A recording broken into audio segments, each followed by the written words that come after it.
Il est encore jeune, mais dans son regard, il n'y a déjà plus l'innocence. Il a appris très tôt que le silence protège plus que les mots.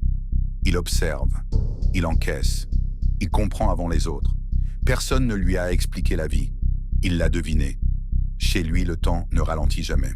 Les journées passent, toutes identiques. Les adultes parlent de problèmes. Lui apprend à ne pas en créer. Il grandit dans un monde où exister trop fort dérange. Alors il se replie, il se fait petit, il devient invisible. À l'école, il est là, sans vraiment y être. Il écoute, mais son esprit est ailleurs. Il pense déjà à demain, à comment tenir, à comment ne pas tomber. Il comprend quelque chose d'essentiel. Personne ne viendra le sauver.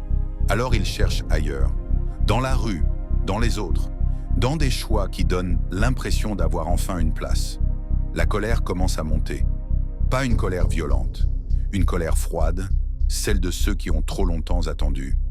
Il avance avec d'autres qui lui ressemblent. Même fatigue, même rage silencieuse. Il marche vite, sans vraiment savoir où aller, mais avec la certitude qu'ils ne veulent plus rester en arrière. Puis vient le moment où tout se brouille. Les erreurs s'accumulent. Les nuits deviennent lourdes. Les décisions laissent des traces. Il se retrouve seul, face à lui-même, avec ses pensées, ses doutes, et cette question qui revient sans cesse. Est-ce que ma vie se résumera à ça? C'est là que quelque chose change.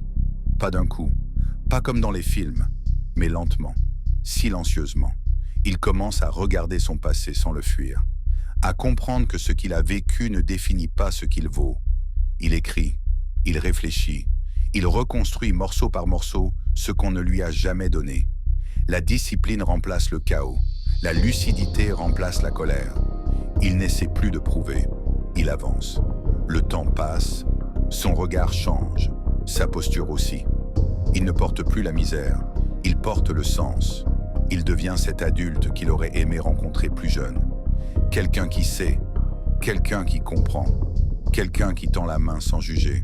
Parce qu'il se souvient, il se tient là, face à ce qu'il a été et à ce qu'il est devenu.